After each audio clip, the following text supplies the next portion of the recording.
And a good Thursday morning to you. Welcome into the Nick Craig Show, streaming live this morning on YouTube, Rumble, X, and Facebook. Don't forget that you can take the show with you 24/7 on demand by checking out the Nick Craig Show in your favorite podcast app. You can also listen online by visiting the website nickcraig.com. Our show this morning is brought to you in part by Melissa Gott and the team over at the Law Group here in Wilmington. Reach out to them online, their website, lawgroupnc.com. We'll have more from them coming up a little bit later on in the program this morning. Well, I have spent a lot of time over the last couple of years watching a lot of meetings within the North Carolina General Assembly, whether we're talking about full meetings of the North Carolina House and Senate, a variety of committee meetings that happen throughout the year.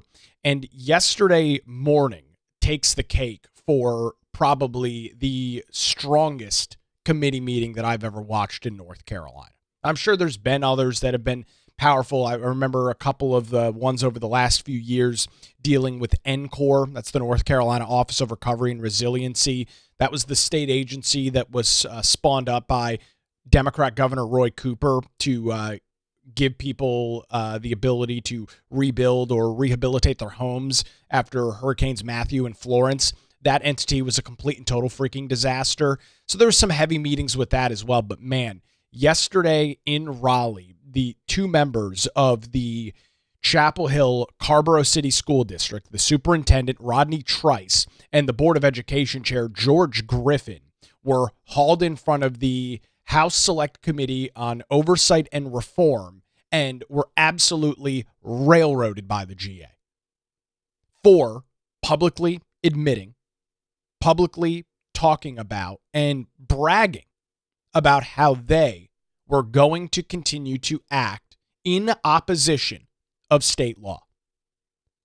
It's no surprise if you know anything about North Carolina's geography, you will not find yourself surprised or shocked that Carborough and Chapel Hill is one of the bluest areas in the state of North Carolina. And so back a couple of years ago, you'll remember we talked about this on the radio, the General Assembly moved forward with a piece of legislation, the title or the number of it, Senate Bill 49. It was called the Parents' Bill of Rights. And that legislation was passed by the General Assembly. It was vetoed by, at the time, Governor Roy Cooper because he's not interested in parents being part of their children's education. Claims to be some big advocate of public school, yet, of course, he sent his kids to private school because public school is good for everybody else, but not good enough for old Roy Cooper and his children. So no reason to send his kids to public school. They'll go to some elite private school in Raleigh.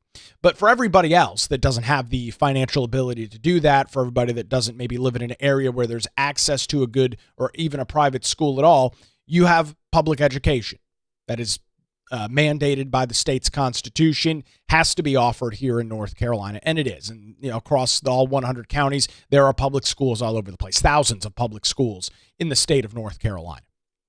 So, Senate Bill 49 was passed by the General Assembly to give parents additional rights within the school district, to hold school districts, to hold educators and school systems accountable.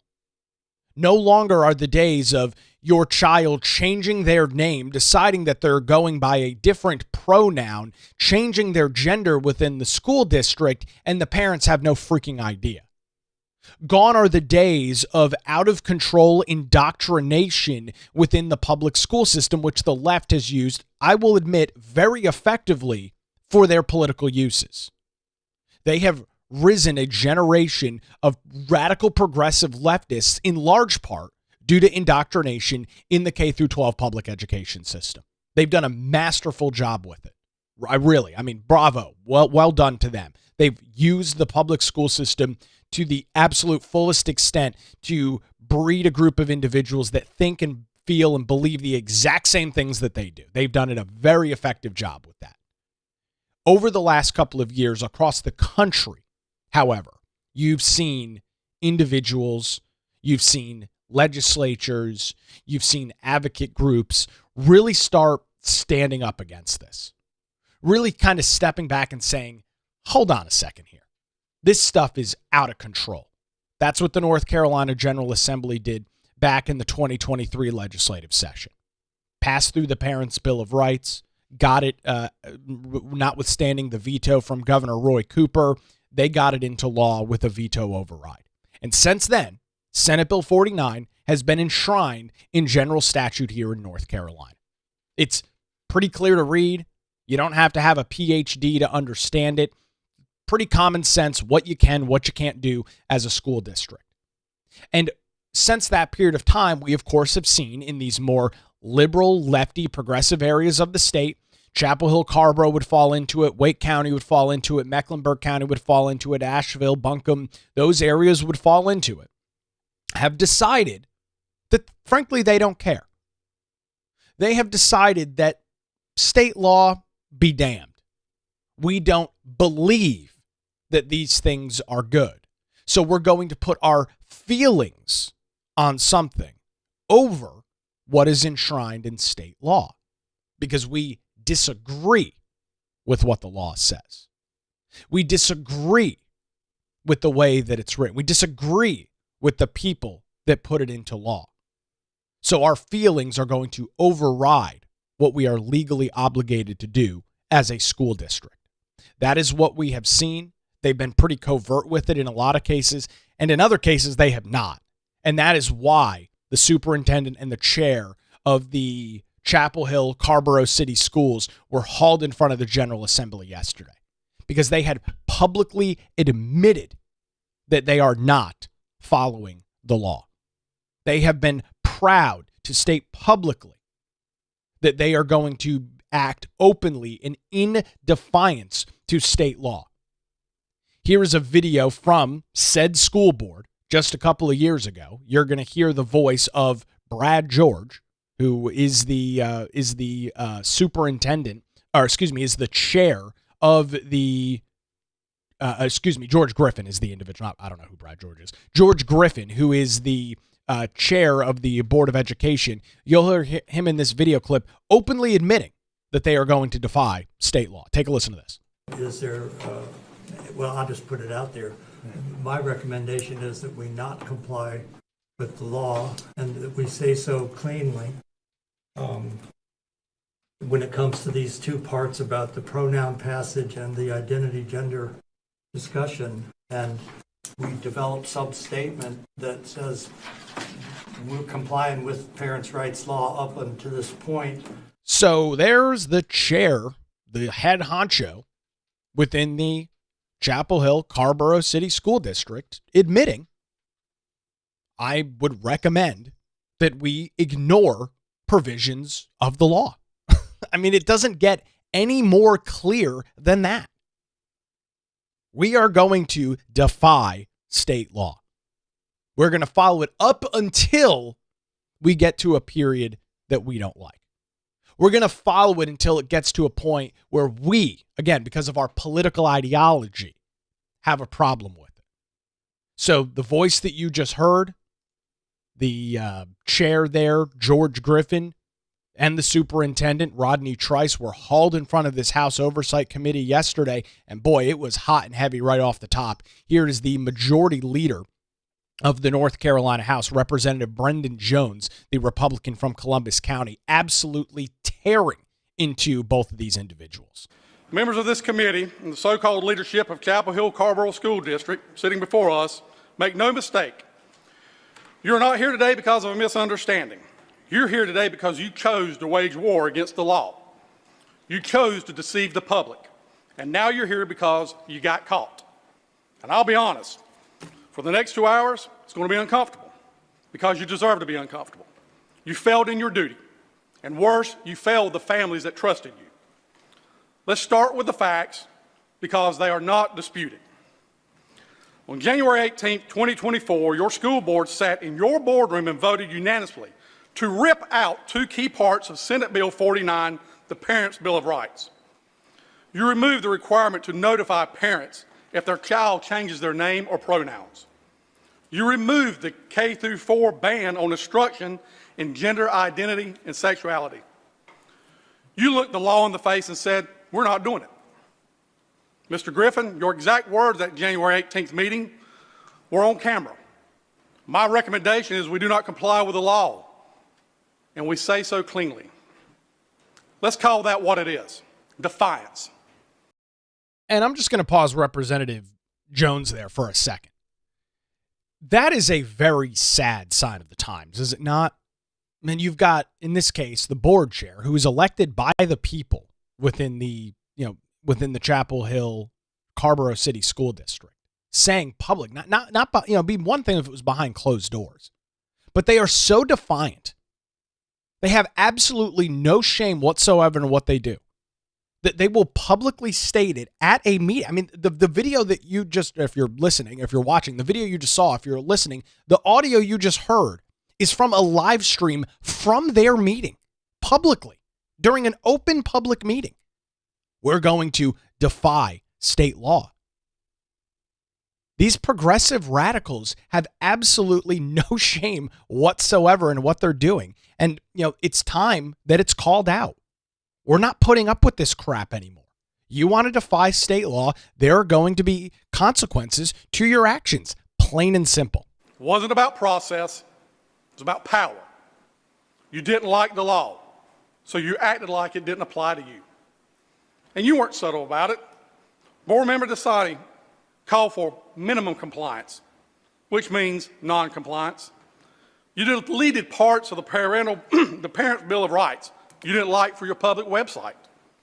You published a weak staff guidance memo instead of a formal board policy just so you could dodge accountability. This wasn't passive resistance. It was a coordinated middle finger to this legislature and to every parent in your district. Let me remind you of something. No one in North Carolina is above the law, especially not a public official who holds the trust of our children. And, that's, of course, a big talking point for the left, right? They used it against Donald Trump for all the time he was out of office, right? And he's not above the law, even when he was in office. Nobody's above the law. Nobody's above the law. Nobody's above the law. And so nobody's above the law unless, of course, you disagree with how the law is written.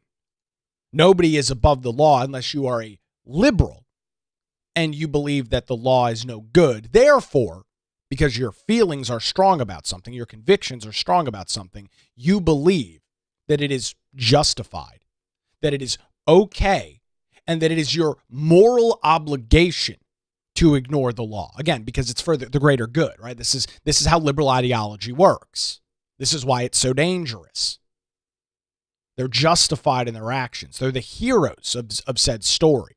They believe that they should have been brought to the General Assembly and been given a trophy, an award, a cash prize for being so brave, being so strong, and fighting back against the evil, awful, terrible North Carolina General Assembly. These people are mentally ill.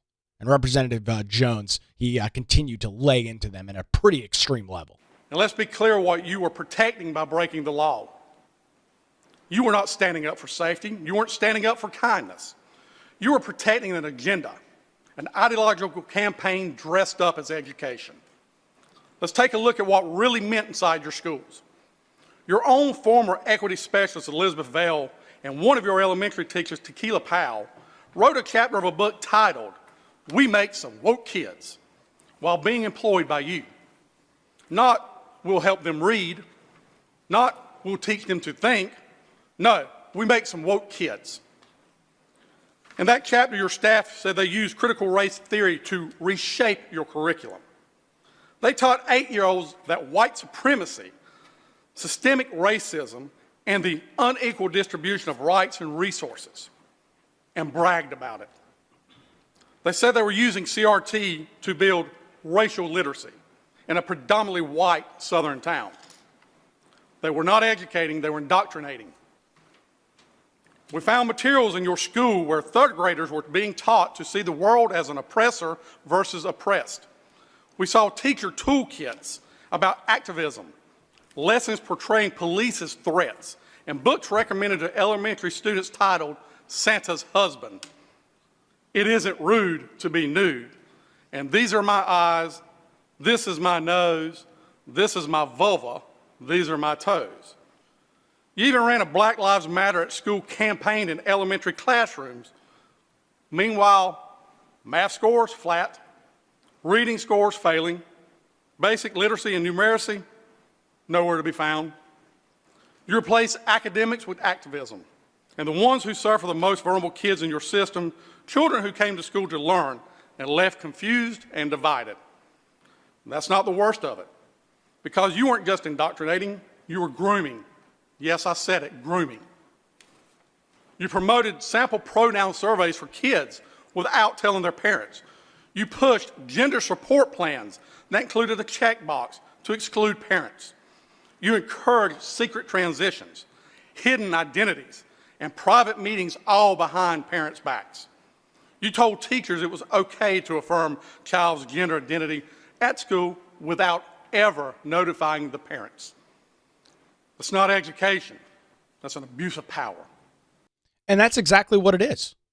It is an abuse of power. And, just kind of taking a step back and going back a couple of years, I still find it rather surprising and honestly pretty miserable that the General Assembly had to pass a piece of legislation. Just think about this.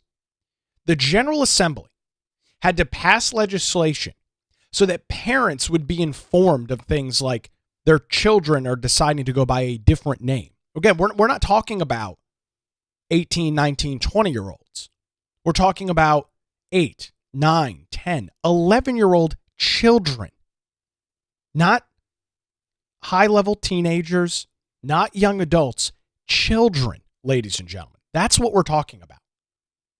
And because of the wacko policies of these school districts, because of the thought and the notion that parents are not important, and that's exactly what they're doing. Parents are not important in these discussions, and that the school system really is the one that is responsible, right? Let's go back to the old Hillary Clinton quote. We love it, right? It takes a village.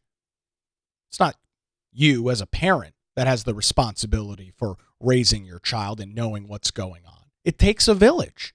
And the village includes the wacko leftist indoctrination camps, aka the public school system.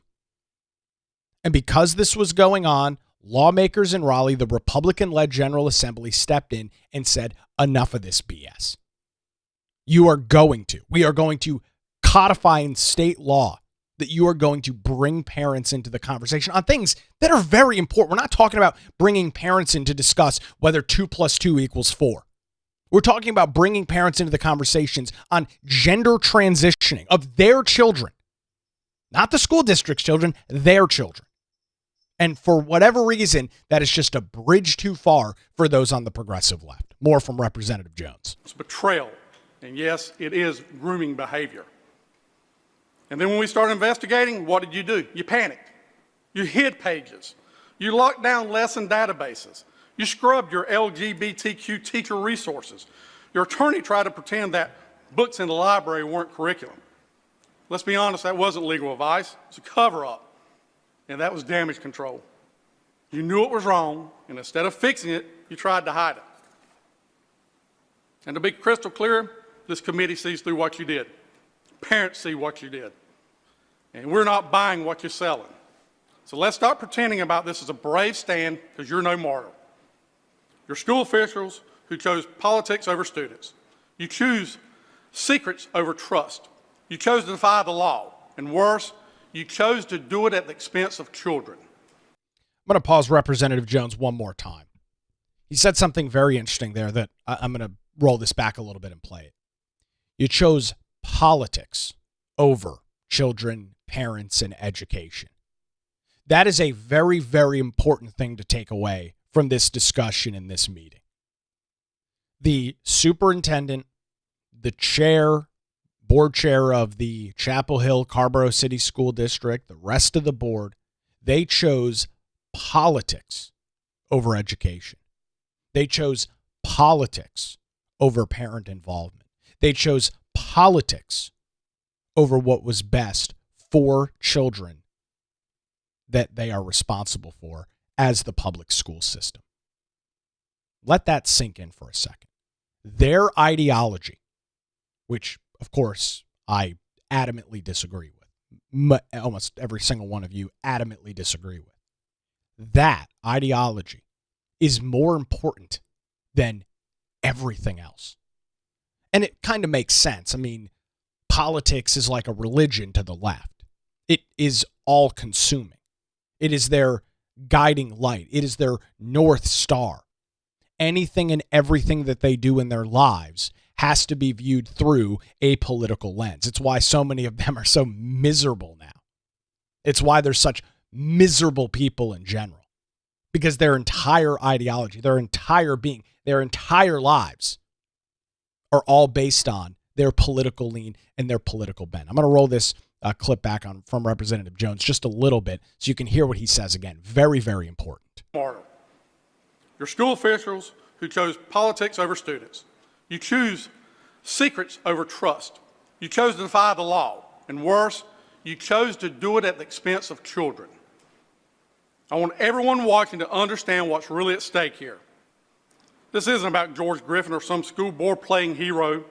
This is about the little girl who came home scared because she was exposed to graphic nudity in second grade. It's about an email we saw from a mother only found out her child had changed names months after when their 8th grade diploma arrived home. Can you imagine that? I don't have children, but can you imagine that? For months, your child is going by a different name, identifying as a different sex, a different gender, and you have no idea because the school district that is encouraging this kind of behavior hid it from you? The public school district that your taxpayer dollars go to fund each and every year hid that information from you as a parent. How miserable of a situation is that? And we find out when the diploma comes home and Sally is now going as Sean. That's their new name that they have decided as an 8th grader. How old are you in 8th grade? Like 12 years old, 13 years old? You've changed your name. You are identifying as a different gender. And your parents have no freaking idea because the school district is encouraging it, first of all, and then hiding it from you as the parent. What an awful situation. It's about kids who are still struggling to read and being dragged into debates they possibly can't understand. That's who we're here to protect. That's who SB 49 was passed to protect. Governor Cooper not only vetoed this bill, but sided with the they-them activists to insert gender ideology into our public schools and to hide it from parents. And what did this General Assembly do? We doubled down and sided with parents to protect the children. And that's who we're going to keep protecting, no matter how loud the activists get. So both of you, your days of playing fast and loose with the law is over. And to every other district listening today, if you think about copying them, don't. If you hide your curriculum, push gender politics on little kids, or cut parents out of the loop, you end up here next. Parents have rights. Amen to that. Parents have rights. And before we continue with this, I'm just going to note once again, this is another 80-20 issue that the left loses on. Right? We talk about these 80-20 issues a lot. And if you polled 100 people and asked them if it was appropriate for a school district, whether it's a public or private school, to be providing sexually explicit content to 9-year-olds, over 80% of people would say, no, absolutely not. We don't want 8, 9, 10-year-olds being shown what can only be described as either full-on or soft-core pornography within a school district. If you asked 100 people, do you believe it is appropriate for a school district to hide critical information about about a child from their child's parents? They'd say, no, of course not. We wouldn't want that at all. This is a losing political battle for those on the left. And for whatever reason, they are still marching down the street with it. They are still, I guess, of the mindset that they can somehow win over the public.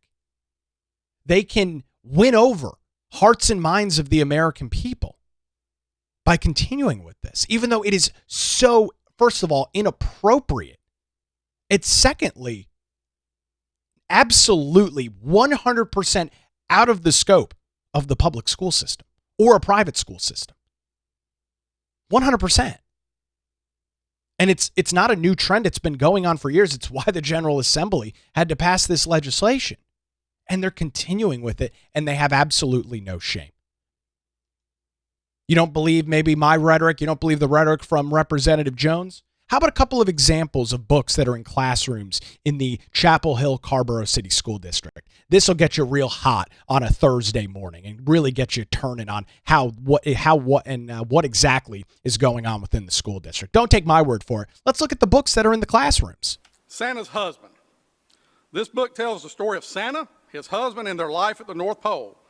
And I want to assure everyone this is the true story of Mr. and Mr. Claus. Is this approved?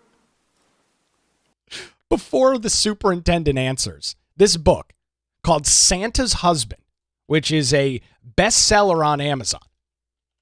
Santa's Husband is in classrooms, in the library, within the Chapel Hill, Carborough City School District. And it is depicting Santa Claus as a black gay man. The true story of the North Pole, the story of Mr. and Mr. Claus. It has got nearly 500 reviews on Amazon and has 4.7 stars. The writer introduces us to Mr. and Mrs. Claus and gives us a glimpse of their lives together. We'll see the Clauses sitting by the fire at their cozy North Pole home, vacationing at the beach, having an occasional disagreement, celebrating their wedding day, and comforting each other when some loudmouth people on television angrily dispute Santa's appearance and lifestyle. This is full-throated indoctrination.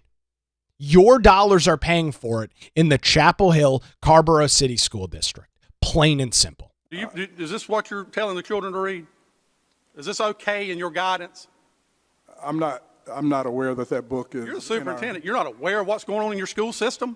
You don't know what's printed? It's trash. That's what good that is. Here's a great one here. These are my eyes. This is my nose. This is my vulva. These are my toes. I'm going to read a passage for you out of it. This is for your school. Some boys have a penis, but not all boys do. To always use your manners, may I ask what I can call you? This is damn trash. I mean, what the hell are we doing? What are we doing? Some boys have a penis, but not all do. What is your pronoun so I can properly identify you? What the hell is going on here? What are we doing? This is insanity. And it is completely taken over the public school system. You want to talk about why enrollment is down in public schools across the board in the United States? It's because of this. Why are parents pulling their kids out of the public school system and sending them to private school? Sending them here in North Carolina to a public charter school, homeschooling them? Why are they doing that? Because this is the kind of crap that is being shoved down the throats of their children. We're not talking about 16 and 17-year-olds, people. We're not talking about young adults. We're talking about 3rd, 4th, 5th, 6th graders. Not every boy has a penis. Actually, that's not true. Actually, if you look at biology, if you look at science, remember the trust the science crowd from COVID-19? The Anthony Fauci's of the world? You got to trust the science, trust the science, trust the science. The science tells us that biologically, the statements in that book are incorrect. There is a genetic difference between men and women. They have different sexual parts. Gender identity is not in science. It is a wacko progressive trait that is not based in any sort of fact, reality, science, or anything.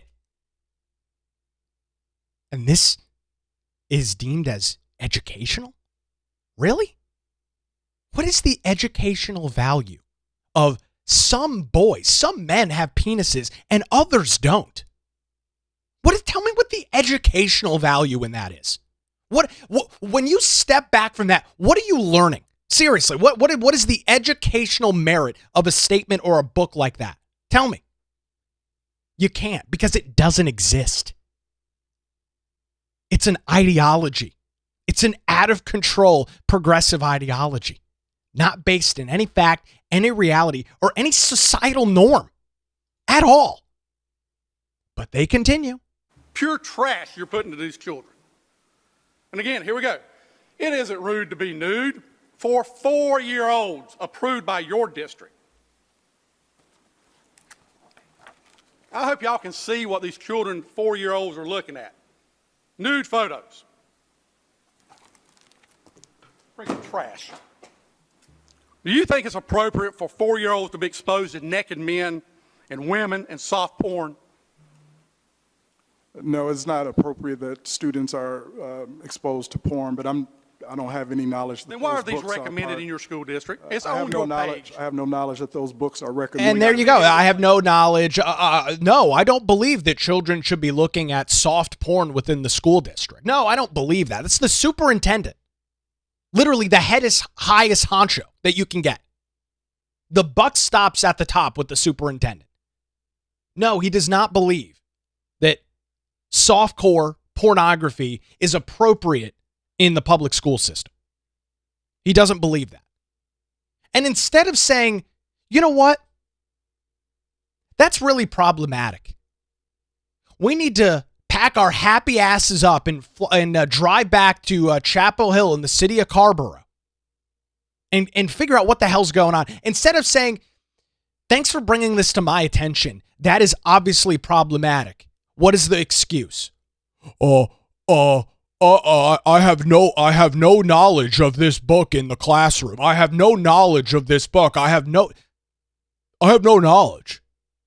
That's the excuse. And that's what it was a 2-hour meeting. I unfortunately can't play all of it for you. I'd love to. The show would be 4 hours long today. But that was the entire hearing. Oh, I have no knowledge. Oh, well, we're not doing that. Here's an email that says you're doing it. Are you doing this? No, we're not. Well, what about the email? I have no knowledge. You'll hear it. I've got a long clip coming up between Representative Mike Sheetzel and the chair of the board, who was nothing more than a pompous a-hole during the entire committee hearing. A PhD, of course, a doctor in education, some left-wing indoctrinated douchebag from Chapel Hill in the city of Carrboro, telling the General Assembly, regardless of the evidence that you will see and I will see, that it's not happening. It's not real. I have no knowledge of this. That's not what I'm doing. Insane. They're called, they're challenged on the issue. And instead of saying, yeah, we screwed up. Yeah, we don't believe that children should be looking at softcore pornography in our school district. Instead of saying that, we need to do better. Maybe a little bit of, one of my favorite A words, accountability. Instead of a little bit of accountability for the decisions, deflect, lie, misrepresent, lead. That's the Democrat way, ladies and gentlemen. Regardless of the situation, accountability is not a word that Democrats and those on the progressive left, they can't even spell it or define it. They have no freaking idea what it means or what it's about. No clue whatsoever. You see it in so many different facets of politics. These two clowns from progressive leftist Carrboro and Chapel Hill got absolutely railroaded by the General Assembly. Absolutely railroaded, and rightfully so. They had no answers and nothing to say. And I've got more. Gets even better. We'll hear from a couple of Democrat representatives saying that it's okay that these individuals are ignoring the law. That it's okay that public school districts that you and I fund when we buy things at the store, when we pay our taxes, the school districts that we pay for as taxpayers, it is okay if they ignore the law. This is the party, I will remind you, the Democrat Party, the party of the end of democracy. Donald Trump is an authoritarian. Donald Trump is a dictator. Donald Trump is a fascist. that same political party that has been yelling and screaming about the end of democracy for a freaking decade now, is publicly admitting during a hearing yesterday on the record in the North Carolina General Assembly that it's okay to skirt around the law if you disagree with it. Very, very encouraging from those on the political left. Unfreaking believable.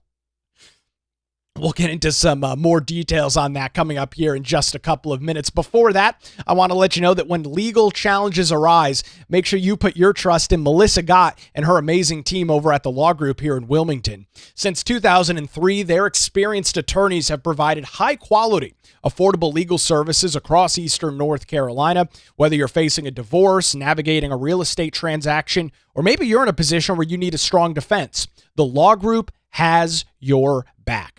Their dedicated team ensures your questions are answered and issues are resolved as quickly as possible. Great news, ladies and gentlemen. They're not some big national law firm. They live right here in our backyard. Located in downtown Wilmington, they're just a phone call away at 910-251-6088, or you can visit them online at lawgroupnc.com. Give them a call for any legal challenges across Eastern North Carolina, 910-251-6088, or their website, lawgroupnc.com. The Law Group, experience and dedication you can rely on. We appreciate Melissa Gott and her amazing team over at the Law Group for their continued support here of the Nick Craig Show, and supporting very important programs like this that are diving into what is happening in the state of North Carolina. Absolute insanity. We'll continue the clips and the conversation coming up right after this as the Nick Craig Show rolls on a Thursday morning, streaming live 7 a.m. YouTube, Rumble, X, Facebook, and available 24/7 wherever you get your podcasts.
Good Thursday morning to you. Welcome back to the Nick Craig Show. Thanks for spending some time with us, either live or via podcast. And I want to remind you that you can support the show financially if you believe that you are getting some value from our program here each and every weekday morning. Encourage you to head on over to patreon.com/Nick Craig. You can subscribe to the show for literally as little as $5 or $10 a month. If you believe that you're getting some value, patreon.com/Nick Craig. You get access to daily show notes and our monthly hangout, which will be coming your way next week. We'll do our holiday hangout, chat, and get together a final time before we flip the calendar over to 2026. Check your email and Patreon account for that, patreon.com/Nick Craig. All right, we are continuing our deep dive this morning into one of the most scathing, pointed, harsh General Assembly committee meetings I've ever seen. I'm weird. I watch these meetings all year, all these various subcommittees. I watch a lot of these meetings. This one was one of the most explosive that I've ever seen. And I've already played some of the clips, and it's no surprise why. Representative Brendan Jones, the House Majority Leader, the Republican from Columbus County, ripping into these two clowns from the Chapel Hill Carrboro City School District, the Superintendent Rodney Trice and the Board of Education Chair George Griffin, just tearing them a new one over their complete and total defiance of state law, their complete and total defiance of Senate Bill 49, the Parents' Bill of Rights, because they believe that their political ideology, again, let me make sure I break this down for you. They believe that their political ideology, their political lean, their political bend is more important than state law. They believe that their thoughts on something outweigh legislation that has been duly enacted by the North Carolina General Assembly. And this is, of course, the same people, the same group that talks about how Republicans, Donald Trump, are destroying the fabric of our society, destroying democracy, acting as an authoritarian, ignoring the Constitution, ignoring laws. Here they are in open defiance of the law because they disagree with it. So Representative Mike Sheetzel, who's an attorney, a member of the General Assembly, got into a back and forth exchange here with the chair of the Board of Education, George Griffin. And this is a lengthy clip. I'll cut it off a couple of times. It's not the most exciting. It's not as hot as the Brendan Jones clip. But I pulled this clip specifically because it just shows the lack of remorse, the lack of understanding, or the lack of accountability from the chairman of this school district. He is defiant to the General Assembly. He is defying state law. And ladies and gentlemen, I think I can say to you with pretty good confidence this morning, he doesn't care. Take a listen and give me your thoughts. I've heard over and over and over, we follow the law, we follow the law, we follow the law. But for the last 2 years, is it Dr. Griffin? Yes, sir. For the last couple of years, we've heard over and over from your own mouth, we will not follow the law. In January 2024, at the school board meeting, you said publicly, my recommendation is that we not comply with the law. We're going to stop here. Pending litigation, we'll reconsider, but we find it discriminatory. And recently, you told voters repeatedly that the provisions were discriminatory, and you bragged that your board told the General Assembly, quote, no thanks, we're not doing this. You called the statutory task of implementing Senate Bill 49, the Parents' Bill of Rights, ludicrous, and you boasted that your district was the only one willing to defy the law. You've called the Parents' Bill of Rights a lot of things, but one thing I haven't heard you say directly is whether you believe the Parents' Bill of Rights is unconstitutional and unlawful. So let's start there. Do you believe that Senate Bill 49, the Parents' Bill of Rights, as it is written, is facially constitutional? Sir, I'm not an attorney, but the comments that I made recently that you were referring to actually referred back to our long discussion in January of 2024. And when all was said and done, at the end of the day, we voted to comply with the law. We did have a lot of nuanced discussion at the board meetings and about this topic in our community. It's an important topic to a lot of people in the local community. With all due respect, Doctor, I speak bureaucratese very well as an attorney. And I've got nothing but bureaucratic, flimsy language out of both of you today. You say over and over, we follow the law. So let me ask a more direct question. When you say we are following the law, do you mean you are following the provisions of Senate Bill 49 as they are written, or do you mean we are following the provisions of Senate Bill 49, excising the ones that we believe to be unconstitutional or otherwise unlawful? We are following it as they are written in Senate Bill 49, 100%. We've been in compliance since then, and we're in compliance today fully. That is demonstrably untrue. I can sit here, I can even take my glasses off, I can still read that email, and there are other examples throughout the record that we have before us. A UNC study by Epic, where people in your school district are flouting noncompliance, saying that they are affirming name and identity changes for students without notifying parents, that they're reading inappropriate materials for children under the guise of it not being instruction. You mean to tell me you believe that is complying with the law? I can say with 100% certainty that we as a district are complying with the law. I can also add, I can tell you with 100% certainty that you are not, Doctor. And it is a... I gotta cut off Representative Sheetzel there. I love what the fact that he's an attorney is great, and the fact that this clown from Chapel Hill, the Carborough City School District, is saying, "I can tell you with absolute certainty you are not, and here is the evidence to back it up." An email, and let me just pull this email up real quick because I'm not going to read through the entire email. Representative Jones put this out on social media after the committee hearing yesterday. This is an email from George Griffin, the clown that you're hearing from right now, talking about the Parents' Bill of Rights. This is February 12th, 2024. And in this email, he talks about the Parent Bill of Rights, Senate Bill 49, again, passed by the North Carolina General Assembly, and goes through and says that there are certain points, certain pieces of this legislation. As far as how this will affect our district, our hope is that others will see the value in putting student welfare first. So, state law be damned. We believe that gender ideology, this wacko progressive nonsense, is more important than state law. The Parents' Bill of Rights law contains a number of provisions that were adopted by this board, with two exceptions. This is a public email from his email address, an official chccs.k12.nc.us email address. This is an official government email address saying, we followed most of the law with two exceptions.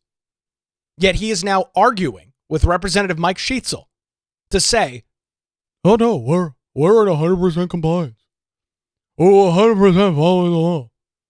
Oh, 100% following the law. Even though there's a very clear email here indicating that you're not following the law. You literally say it.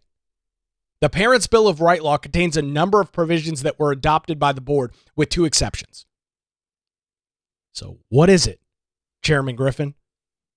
Are you following the law, or are you not following the law? Both things cannot exist at the same time. It has to be one or the other. More from Representative Sheetzel. It is offensive for someone to come before this body and say we are complying with the law when there are videos, there are documents, there is a mountain of evidence that you are not, and you are making no effort to try to. So I'm going to ask you one more time. Do you believe that the provisions of Senate Bill 49 as they are written are constitutional? That is a yes or no question.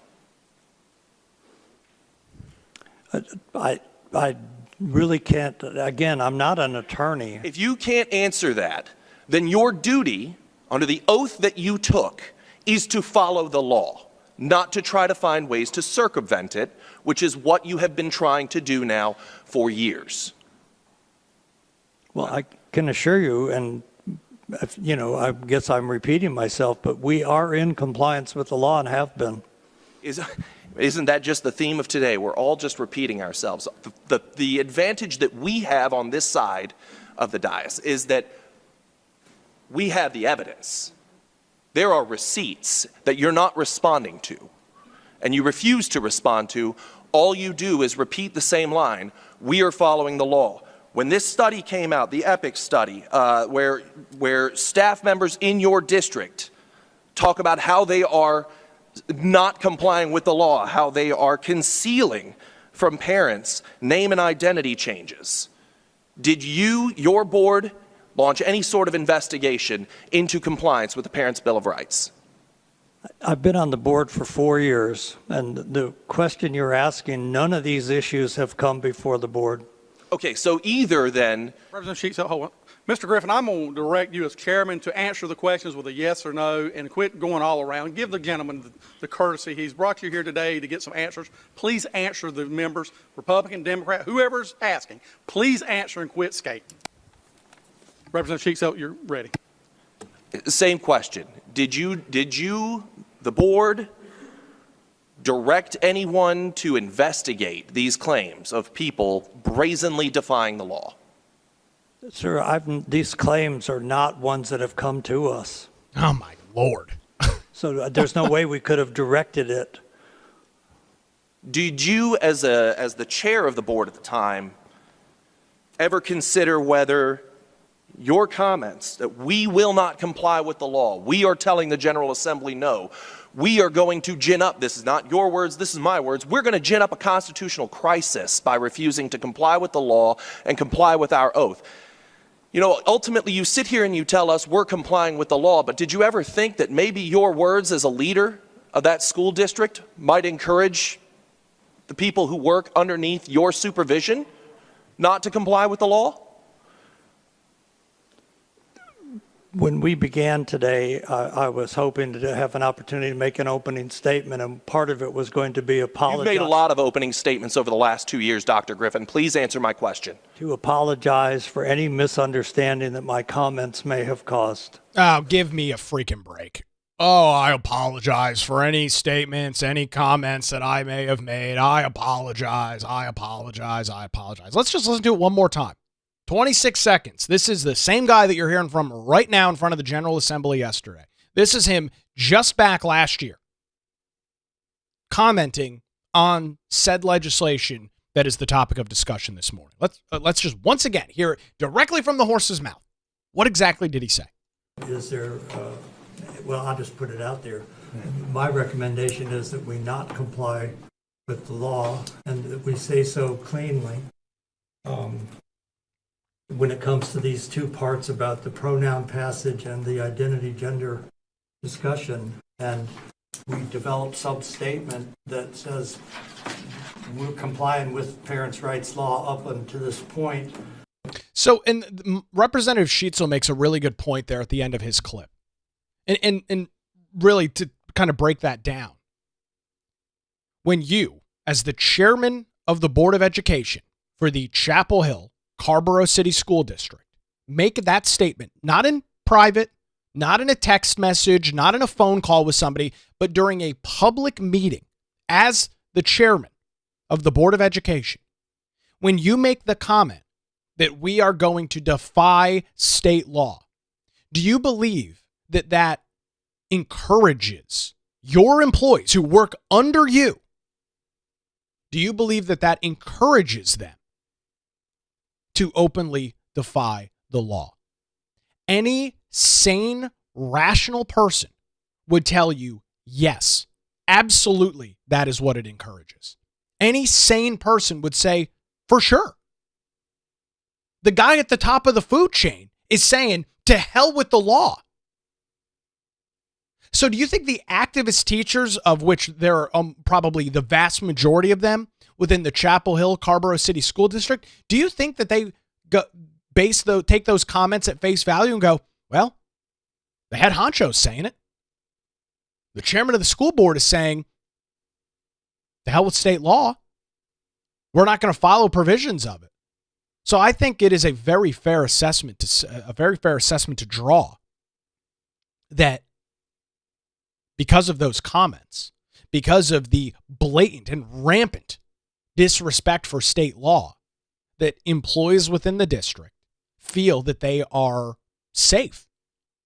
Employees within the district feel like they are justified. They're following the direction. They're following the lead of the chairman in openly defying state law, concealing information from parents, hiding information from legal guardians of their children, hiding that information, purposefully not telling them things, the parents that is, that they are obligated to by state law. And so the question is, Senate Bill 49 is enshrined. It's been in place now for quite some time. It's not brand new. It was passed back in 2023, vetoed, of course, by leftist Governor Roy Cooper, overridden and put into law by the General Assembly. What happens now? Because it's not just the Chapel Hill Carborough City School District that is doing this. It's happening in districts all across North Carolina. So what do we do going forward? It's one thing to call it out, for sure. It's another thing, however, to do something about it. And Representative Jeff McNeely kind of set up what is likely coming down the line here when the General Assembly is back in early 2026. Take a listen. So y'all don't have the money to be able to educate these kids with your own money. You're going to need some help, aren't you? You're going to need state funds, aren't you? Certainly, we need state funds to help educate our kids at a high level. Well, there's a darn good chance you may not get them. Now, I don't know how you're going to educate your kids without any money. Maybe y'all going to do volunteer work over there. I'm not sure. But I will tell you this. Because of y'all, there's going to be legislation that comes, and it's going to be pretty tough. Because we're not going to put up with rogue school systems who have no money and will not comply with the laws of this state. Do you understand what I said there? That's exactly what needs to be done. New legislation has to be passed that very clearly states districts that are found in opposition to state law, whether it's Senate Bill 49 or any other legislation, districts that are found in defiance of state law need to have their state funding stripped. And none of these local school districts will be able to operate without that state money. None of them. The money's not there. The vast majority of public education funding comes from the state of North Carolina as a whole. And then local counties, like here in New Hanover or Brunswick or wherever, they supplement and provide additional funds. But the solid original pot of money is coming from the legislature. Between K through 12 and higher education, it's something like 60% of the state budget is education, whether we're talking about the UNC system, the community college system, or K through 12 public education. It's like 60% of the state budget. And so if districts like the Chapel Hill Carborough City School District want to fly in the face of state law, then go get your own money. Because we're, as taxpayers, we're no longer subsidizing this. The law is very clear as to what you can and cannot do as a school district, what you can and cannot do as a school board, what you can and cannot do as an educator. The law is very clear. Senate Bill 49 is not very complicated. And if you want to defy that, then there needs to be some sort of consequences for said actions. And Representative McNeely kind of set the groundwork, a little foreshadowing of what we might see coming up in the next couple of months when the General Assembly gavels back in for the short session in 2026. And I hope that these districts are put on notice and they lose their funding, or at least the threat and the risk of them losing their funding. It's the only way to get this under control. Because if there are no consequences, they will continue to act in this manner. Again, this legislation didn't pass last week, folks. 2023 is when this was done.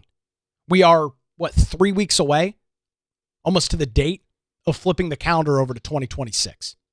This has been out here for quite some time. It's not new. There's no scrambling to figure out this new law. It's been enshrined for plenty of time to understand what you can, what you can't do.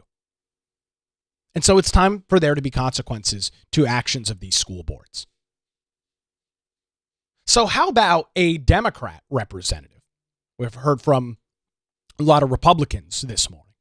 How about a Democrat representative who said publicly during this hearing that she is okay with school districts skirting around state law? And the whole premises of this is because she's gay. That's the whole setup from her. She spends 3 minutes talking about how she's gay, and therefore, because she is gay, Democrat representative out of Wake County, Allison Dolly, because she is gay, then somehow state law just needs to be ignored. And she opens her comments with, of course, a dig saying, our lovely Constitution. These people hate America and everything that this country stands for. I would like to talk for just a minute about our lovely Constitution. Section 1, we hold it to be self-evident that all persons are created equal. I have used this over and over and over again, talking about trans and gay people. I am gay. I witness and feel hatred when people find out I'm gay. When they meet me, they're like, hey, how you doing? Then they find out I'm gay, and it's like, whoo, something, it depends on who they are. Some people, the woman in the audience rolling her eyes is probably one of those people. No, I would suspect the woman in the crowd rolling her eyes is just sick of your whole identity being the fact that you're gay. Nobody cares. You're a member of the General Assembly. Don't walk me down this path of how people find out you're gay and they're like, oh my God. You're a freaking elected member of the General Assembly. The reason the woman in the crowd is likely rolling her eyes is because she doesn't care that you're gay. That should not be your whole defining factor. Your whole identity should not revolve around your sexuality. That's a very weird thing. Being gay is not weird. Having it be your entire being is weird, but it adds up because, as I was mentioning earlier, it's a religion for these people. Their politics, their liberal leftist ideology is a religion. It's their entire being. It's their entire identity. And so she goes on this diatribe about being gay. I'm going to be honest with you, Representative Dolly. Nobody cares. Nobody cares if you're gay. Nobody cares if you're straight. We're talking about state law. We're talking about parents being involved in their children's education, not your sexuality. Nobody cares that you're gay. I guess you want us to care, but we don't. Do whatever you want. It's none of my business. It's not my problem. But it should not be your defining factor. And of course, her dig at the beginning, our lovely Constitution. Unreal. But I don't know that. So I understand this, and I understand this fight, and I have to say we have a history of civil disobedience in the United States. And I do feel like you're following the law, and if you skirt it just a little bit, I'm kind of proud. You're kind of proud. This is a duly elected member of the North Carolina General Assembly stating during a public committee hearing that she's, quote, kind of proud if school districts openly defy legislation. Let that sink in for a second. We have a history of civil disobedience. I'm sure if you were to ask Representative Allison Dolly if she thinks that Donald Trump is a fascist, if Donald Trump is an authoritarian, if Donald Trump is a dictator, the answer you would get is yes, yes, and yes. Right? Because he's shredding the Constitution, as we always hear. He's ignoring the laws of the land. You hear this consistently. It's like the only talking point that they've got on the left. It's all that they've got. So he's the most evil, awful, terrible person that has ever existed because he's shredding the Constitution and defying the laws of our land, according to those on the left. And now you've got these same people stating publicly during a on-the-record committee hearing in the North Carolina General Assembly that they are proud that school districts are openly defying state law. Maybe I didn't hear this correctly. Let's take a listen again. So I understand this, and I understand this fight, and I have to say we have a history of civil disobedience in the United States. And I do feel like you're following the law. And if you skirt it just a little bit, I'm kind of proud. And everybody can say I'm a horrible politician for saying that. You are. But this is an attack on gay, trans people. This is a way for everybody to be afraid of something that is 1% of this population. 1%. It is outweighed by everyone else. If you do not like these people, don't talk to them. It's as simple as that. These people and the school system is in between a rock and a hard place. No, not You've really. got kids that are on one end of the spectrum to the other, and you have to do everything you can to help each and every person learn. Now, the other piece of this is when you are upset, scared, worried at school, you don't learn well. And some of the best guidance I got was from teachers who said, hang in there, Allison, you're all right. You're not a bad kid because you're fat. You're not a bad kid because you got blonde hair. And that's what teachers are trying to do. No one that I know of, no teacher that I know of is trying to subvert justice by being kind. I think that this has been the biggest kangaroo court I've ever seen. I'm disappointed in the behavior at the beginning of this meeting, and I know I'm raising my voice, but I'm disappointed that we could not handle this in a way that had helped us work together to meet the law, as opposed to running you Representative out. Dahl, your time's up. Representative Arp, you're recognized for a series of questions. I mean, I don't even know what to say in response to that. So, again, just going off of the phrasing here and the words spoken by a duly elected member of the North Carolina General Assembly out of lovely Wake County, school districts, people, citizens, businesses, it's okay to skirt the law a little bit. What laws? I'm not sure. What is the determining factor? I guess it's kind of dealer's choice. She's proud if they skirt the law just a little bit. Okay. All right. Who is the arbiter of what laws it is okay to skirt just a little bit? Who is the arbiter of said laws? Who is the arbiter of said issues? Her? Representative Dolly from Wake County? She's the one. She gets the final stamp of approval, whether it's okay for me. I mean, hell, I'm a citizen of North Carolina. What state laws can I skirt just a little bit? I mean, she'll be proud of me. Her words, not mine. These people are nuts. They have been complaining and yelling and screaming and crying at the sky for a decade over a president that they perceive as ignoring the law, defacing the Constitution, acting as a dictator, acting as an authoritarian. And because the Republican General Assembly passed legislation that they don't agree with, they are now publicly stating that they are okay with and proud that school districts funded by the taxpayers in the state of North Carolina, whether the money's coming from the state or whether the money is coming from a local county supplement, that she is proud that these taxpayer-funded institutions are ignoring the law. That, I think, sets a very, very bad and a very, very dangerous precedent moving forward.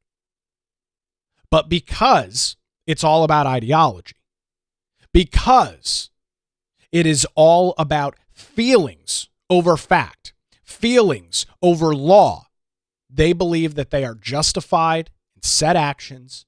They believe they are justified in ignoring what is enshrined in our state law because their feelings outweigh everything else. It's not sustainable. I hope what Representative Neely mentioned comes to fruition. And when the General Assembly gets back for the short session, that'll begin here in a couple of months, I very much look forward to and will be a strong advocate of whatever legislation comes forward to hold these school districts accountable and strip them from every freaking penny that they get from the state of North Carolina. You want to act as a rogue school district? You want to defy state law? That's fine. Go pay for it yourself. We're not subsidizing it anymore. And of course, there will be yelling and crying and screaming from those on the left. Oh my God, Republicans are pitting the school system against their parents. The Republicans are destroying public education. They're stealing our children's ability to learn. We're over this crap, guys. You've had your opportunity to convince the American people that these wacko, leftist, progressive ideas are good for students and good for kids moving forward. You failed.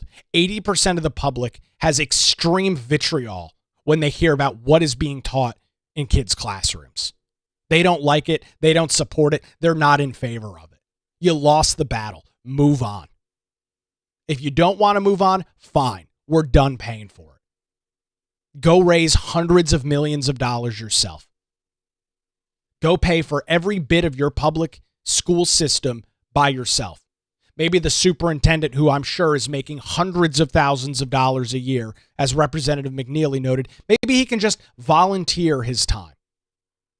He just volunteers time. He doesn't need to be paid. I mean, right? The greater mission is just making sure that kids get an education. He shouldn't need a salary for that. School board members, they should all not have a salary either. Because, again, state law doesn't matter. Open defiance is A-okay from their end. I'm very much looking forward to the General Assembly holding these individuals accountable and stripping away every cent that they get from the state of North Carolina. Buckle up. If you don't like it, follow the freaking law. It's not that complicated. You don't like the law? Run for the General Assembly and change it. You don't get to pick and choose whether you follow the law or not. As a person, as a school district, as a business, you don't get to pick and choose whether you follow the law. When you don't, there are consequences. If you're caught speeding on I-40 and pulled over by the police, you're going to get a ticket. You're breaking the law. You don't get to say, oh, well, I wish the speed limit was 85, not 70. Try that next time you get pulled over by SHP on I-40. Oh, officer, I feel that the speed limit should be 85 miles an hour. I feel that 70 is oppressive to me. I chose not to follow said law. See how that works out for you. Give it a shot. Unfreaking believable. I'll have links to all of these videos and a really great article over at carolinajournal.com. All of those will be available on our show notes this morning over at patreon.com/Nick Craig. Well, that's going to do it for a Thursday edition of the Nick Craig Show. Thanks to the Law Group here in Wilmington for their continued support. Thanks for joining us live. If that's how you watch, 7 a.m., YouTube, Rumble, X, Facebook, each and every weekday morning. Or, of course, you can check out the show on demand on your own time after the fact in your favorite podcast app. That's going to do it for the Nick Craig Show. We're back here tomorrow morning, right here